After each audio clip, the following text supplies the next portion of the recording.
Hey guys, welcome back. I hope you're having an amazing day. Let's get right into the stories. The first story is titled, Am I the A-hole for refusing to go out with my sister when I'm a guest at her house? My sister has just given birth about a month and a half ago, and I went over to help her with the baby and house chores since her husband couldn't take a leave from work. The problem is, my sister is an extremely outgoing person and loves going to places trying out new things. Me, on the other hand, I'm burnt out. And all I'm thinking about for an outing is how I'll be carrying the stroller across the long metro stairs, the baby needing a diaper change, and us running into the nearest toilet, the heavy traffic, the loud noises. In short, I see it as stress and a chore, not something I do out of enjoyment. For several days in a row now, I've been holed up in my room and refusing to go out with her while she goes alone. Today, she told me we will just go to the nearest park and that it's unhealthy for me to stay cooped up in the house all the time. I declined again, and she became upset and said she wasn't in the mood to go out anymore. She said why I was even over if all I wanted to do was stay home, that she was depressed, and I'm making her feel worse. I told her she can always go by herself and leave the baby with me, but she said that defeats the point of having company. She grumbled about no one caring about her and went into their bedroom and shut the door. I've been thinking maybe I should have just sucked it up and just go with her, but I don't know why she insists on me going out too when I said I'm exhausted. I don't know. Am I the a-hole? Comment said not the a-hole. People should really edit their post, as their comments have shown they are definitely helping out in plenty of other ways. So as per my original comment, it's wonderful that you offered to help, and you are clearly doing more than enough. Another comment said, not the a-hole. You're cleaning, cooking, and helping take care of the baby while struggling with your own mental health. Your sister sounds like an ungrateful brat. Most parents would kill to have someone take some of that work off their plate, not complain that you won't be their unpaid nanny during social excursions too. I'd go back home and dial your help down to cleaning, delivering meals once or twice a week. Her husband or someone else can step up for the rest. The next story is titled, Neighbor Karen Calls 911 on Firefighters Putting Out a Fire, Demands They Don't Park on Her Property. I had always dreamt of owning a house, and when I finally did, I was ecstatic. It was a beautiful house on the outskirts of town with a spacious yard, a stunning garden, and great neighbors, or so I thought. Little did I know that Karen, the lady who lived next door, was going to be a thorn in my side. When I first met her, I thought she was pleasant, but as days went by, she started showing her true colors. It all started when she asked me to borrow my lawnmower. Being the new neighbor, I didn't want to start things off on the wrong foot, so I obliged. Little did I know that it was going to be a mistake. The next day, Karen came banging on my door, accusing me of breaking her lawnmower. She wanted me to pay for the repairs, and when I declined, she started creating a scene. Things only got worse from there. Every time I did something she didn't like, she would find a way to complain. One day I had a small party at my house, and Karen showed up uninvited, complaining about the noise. We were just having dinner and playing board games, but she wouldn't hear it. She went as far as threatening to call the cops on us if we didn't stop making noise. Despite all of her complaints, I tried to be friendly and civil to Karen. But when the small kitchen fire happened, I realized that she had crossed a line. The fire department arrived promptly and put out the fire. As they were doing their job, Karen came running out of her house, screaming at the firefighters for parking in front of her property. The situation quickly escalated, and Karen called the police, claiming that the firefighters were parked illegally on her property. The police arrived and explained that the street was public property and that emergency vehicles were allowed to park anywhere. But Karen wouldn't hear it. She ended up attacking one of the firefighters. I was shocked to witness Karen attacking a firefighter right in front of a police officer. Her assault on a public servant was a felony, and from what I heard, she was sentenced to 2 years in prison. A month later, people came to take her belongings away, and her house went up for sale. Just when I thought that was the end of it, something else happened. The new owners of Karen's house turned out to be a group of rowdy teenagers. Every night they would throw parties that went on until the wee hours of the morning. They were loud and they didn't care about the neighborhood. It was as if Karen had passed her toxic legacy onto the next generation. It was a nightmare. I had just gotten over the trauma of having Karen as a neighbor, and now I had to deal with a whole new set of problems. I tried talking to the teenagers, but they didn't listen. I even called the cops, but they couldn't do much. Eventually, I had to take matters into my own hands. I spoke to some of the other neighbors, and we decided to organize a neighborhood watch. We took turns patrolling the streets at night and reporting any disturbances to the authorities. It was hard work, but it paid off. The teenagers eventually moved out, and a lovely family moved in. They had kids, and we often chatted and watched them play outside. It was a pleasant change from the constant tension that Karen and the rowdy teenagers brought to the neighborhood. The house was sold quickly, and the new owners seemed happy to have a fresh start in a peaceful neighborhood. As for me, I learned my lesson. I realized that I couldn't just sit back and hope that things would get better. I had to take action and work with my neighbors to make sure our community was a safe and peaceful place to live in. We started organizing block parties, potlucks, and other community events to strengthen our bonds and foster a sense of belonging. One day, while I was walking my dog, I noticed that Karen had been released from prison and had moved back to the neighborhood. I was apprehensive at first, but I didn't want to let her ruin the sense of community we had built. So I decided to give her a chance. To my surprise, Karen had changed. She was no longer the entitled and self-absorbed person she used to be. She had learned her lesson and was genuinely remorseful for her past behavior. She apologized to me and the other neighbors for her previous actions and thanked us for being patient with her. Karen even started attending our community events and actively participated in neighborhood activities. She even organized a fundraiser for the local fire department, which helped repair their equipment and buy new gear. It was a complete turnaround from the Karen I used to know. As time passed, Karen became an integral part of our community. She was loved and respected by everyone, and we all admired her for turning her life around. She had become an example of how people can change for the better. Years went by, and our neighborhood continued to thrive. People came and went, but the sense of community we had built remained. Eventually, I decided to sell my house and move to another city. It was a bittersweet moment for me, but I knew that the neighborhood was in good hands. As I drove away from the neighborhood, I couldn't help but feel grateful for the experience. Living next to Karen had been a challenging experience, but it had also taught me the importance of community and how people can change for the better. I knew that wherever I went, I would carry these lessons with me. Update. A few years later, I received an email from one of my old neighbors informing me that Karen had passed away. She had been battling cancer for a while, and it had finally caught up with her. I was saddened by the news, but I was also grateful for the time we had spent together as neighbors. The email went on to say that Karen had left behind a legacy in our community. Her efforts to repair the relationship she had with her neighbors had not gone unnoticed, and people remembered her fondly. To honor her memory, the neighborhood had decided to name a park after her, which would serve as a reminder of her transformation and the importance of community. I was touched by the gesture and felt proud to have been part of a community that recognized the power of forgiveness and second chances.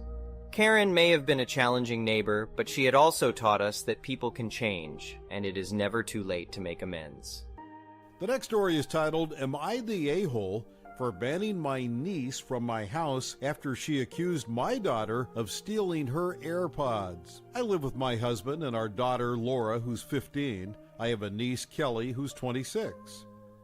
I'm quite close with my siblings and their children, but in recent years I haven't seen much of Kelly as she has moved to another city that's around 3 hours away. Kelly has been around more often with the holidays coming up, and a few days ago I hosted a family dinner and she came along. The next day, I get a phone call from Kelly. She's furious and tells me that Laura has apparently stolen her AirPods. I asked her what the heck she's talking about, and she said that she had her AirPods in her handbag in our dining room, and that now her AirPods are gone.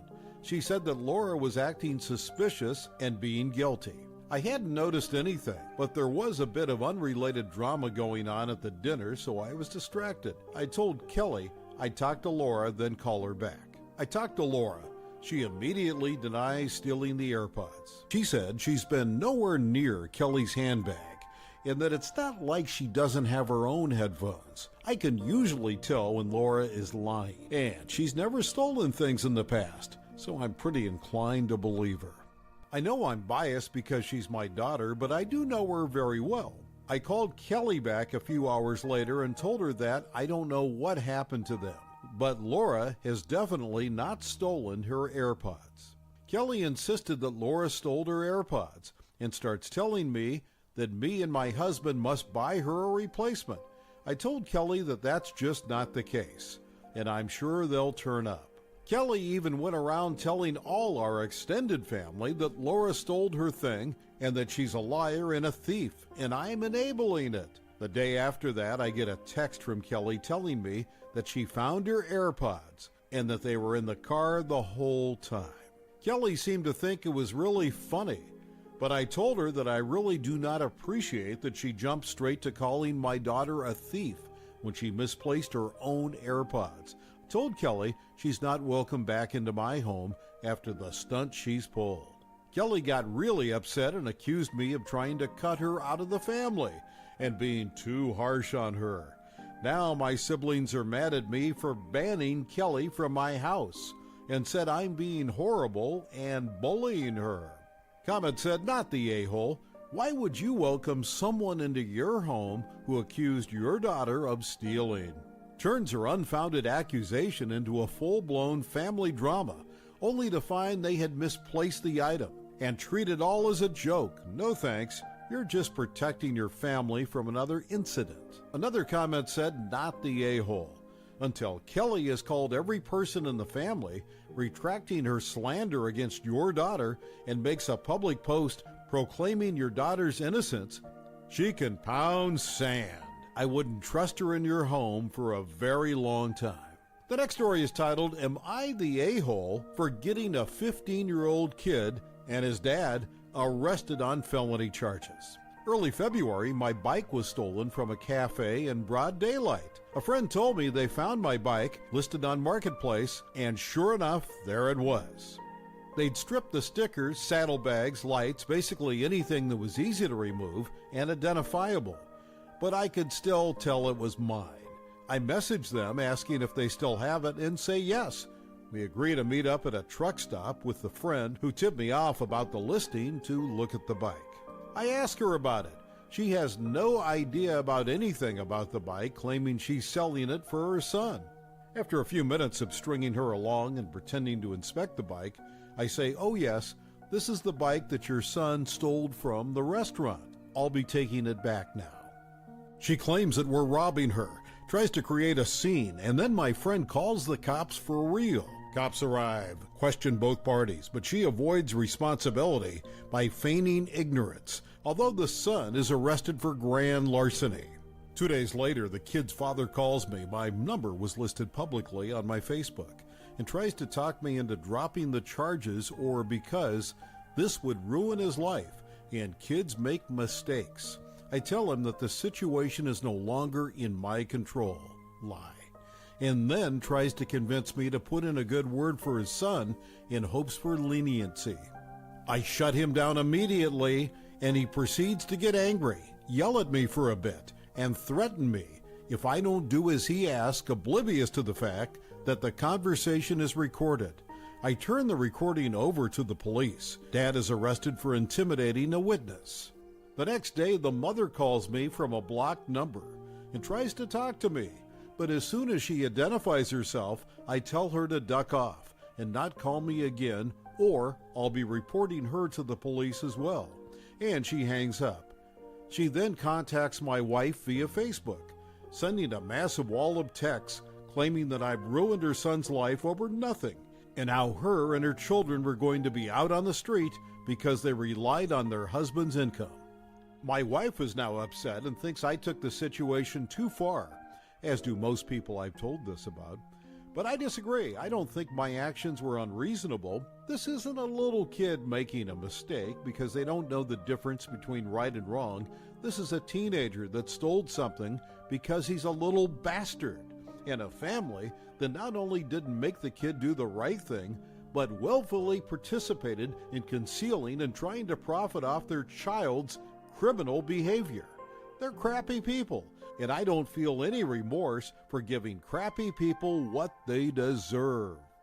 Update: I did not expect to receive 3,000 comments. I can't really read or reply to them all. To try to answer some general things I've seen repeatedly. I called PD today, and they said I couldn't drop the charges even if I wanted to. So there's that. I'm not very familiar with or fond of the legal system or the police, which is part of why I tried to avoid involving them in the first place. Take your number off of Facebook. My Facebook is associated with my business. They got the number from that page, not my actual profile. Never had an issue until now, and I don't plan to change anything based on the actions of some random sociopaths. You shouldn't have set up a half-assed sting operation. It's illegal to record a phone call. It was a good sting operation, but besides that, my local police are notorious for not giving a duck about property crime. I mean, sure, I should have reported to them, I guess, or I could not have, to cross my fingers and pray the cops actually did something and avoid the hassle of thieves selling it, getting locked in evidence. I also live in a one-party consent state, so as soon as I figured out who it was, I recorded the call because I thought it was strange that this man dug up my contact info and called me. Grand larceny for a bike, $2,500 bike. $500 is a cutoff in my state that separates misdemeanors from a felony. You have thousands to drop on a bike, ivory tower ruining their lives over a bike, blah, blah, blah. If you think that being able to save $2,500 for a hobby means you're so rich that you can afford to let people steal your stuff, I don't even know. If you smoke cigarettes, drink beer, smoke weed, or eat out regularly, you are most likely spending $2,500 a year in discretionary income. In regards to ruining their lives, I didn't intend to involve the police in the first place, but after the mother started a scene which attracted the attention of onlookers that lost interest upon realizing what was happening, my friend called the police out of fear. If he didn't, we'd be suspected of being thieves ourselves. But for all of those who are chastising me for being pissed off about having my bike stolen, I hope you can maintain this saintly attitude if and when you're in the same situation, and not when it's your $2,500 investment in the center of your hobby that's been stolen. Insert race class baiting here. The family are white, lower middle class sorts, but since so many people are hung up on race, I guess I'll give you my 2 cents. Growing up as a half Mexican kid that passes for full Mexican, if I've got a tan in a hillbilly town in Texas, my parents taught me not to break the law because the police are racist. Also, in regards to stealing to survive, being poor is a valid excuse to rob people. I don't care to discuss this either. Reporting the dad shows that you're trying to be vindictive. I didn't report him to be an a-hole. I reported him because he called me and threatened me after he realized that negotiating wasn't an option. I'd rather not play stupid games with idiots and end up having a shootout at OK Corral. Thanks. You should report the mom. Why didn't she get arrested? I don't care to do so. Even if I did, she didn't make threats, just sent a wall of text guilt trip. So I'm not sure if it would have even been an offense. I can only assume she didn't get arrested due to some combination of the fact that she cooperated and indifference on the part of the police. Being a middle-aged, middle-class-looking white lady probably had something to do with it. She feigned ignorance, claimed to not realize anything was suspicious. I suppose that's possible as the bike is very plain, and I could see how someone not in the know about cycling wouldn't be able to pick it out. But the whole context of the situation makes it difficult for me to believe she legitimately had no clue what was going on. How did you know it was yours? Not a common bike, and there were still aftermarket components left on the core of the bike that hadn't been messed with. ComEd said not the a-hole. If they are innocent, it will come out in the investigation. Those that are guilty will get what they deserve. They've ruined their own lives. Another comment said, not sure if this comment will be downvoted to oblivion, but anyways, here goes. This serves more like a rant than a judgment. I'm not American, and I'm not sure if this happens in the U.S., but I assume it is. That being said, I find it amusing how people unanimously agree that the prison in U.S. is ducked up, beyond repair, yet when things like this happen, they are more than happy to send people on their merry way to the ducked up prison. That kid and their family are thieves and liars. That is true as well. But I didn't know, man. Is there no middle ground between getting your bike back safely and condemning a whole family to homelessness and destitution? Not the a-hole, but things could be better. The last story is titled, Am I the a-hole for threatening to kick my dad out of my wedding because he kept apologizing to his fiancée whose birthday it was? My dad has been with Marissa for about 2 years, and they just got engaged. I don't have much of a relationship with her, as she isn't a pleasant person. I don't know Marissa's birthday and don't see why I should be expected to, but my wedding ended up falling on her birthday. When my dad found out the date, I could tell he was stressed. He said she has a lot of trauma, and he feels so guilty spending her birthday at my wedding. I didn't say much, and I figured they could work it out.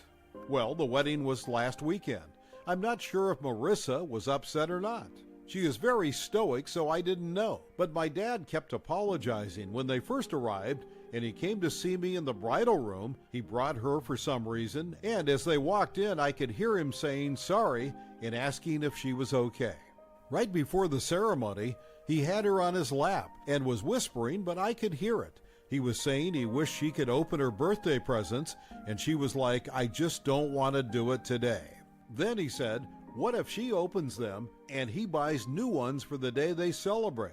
Then my grandma comes over and tried to give her a gift, and he was just so annoying about it. Final straw was during the reception. Marissa was complaining to my grandma how she hates chocolate cake, the only cake we had, and my dad took her in his arms and was asking if she wanted to go out later and get something, and again apologized. I finally snapped and yelled at him, if my wedding was such a burden, take the child he is dating and get the duck out. I meant it because of her actions, and there isn't a big age gap. He looked horrified, and I was like, well, go. My grandma immediately began to berate me that I'm awful, and he paid for the wedding. He asked if I really wanted him to go, and I told him to either shut the duck up about her birthday or go. He stayed, but was cold the rest of the night, and I heard Marissa and my grandma joking about she should rip up the check he gave me for how I spoke to him. I don't know if I overreacted, as he was just having empathy for his fiancée. Comment said, not the a-hole. I think those giving you the a-hole comments need to look at the fact that OP could hear her apologizing every time. Correct me if I'm wrong, but you do not bring your family problems into public, especially during a wedding. Thank you for watching. I would really appreciate it if you could like the video and subscribe to our channel if you haven't already. We'll see you again tomorrow.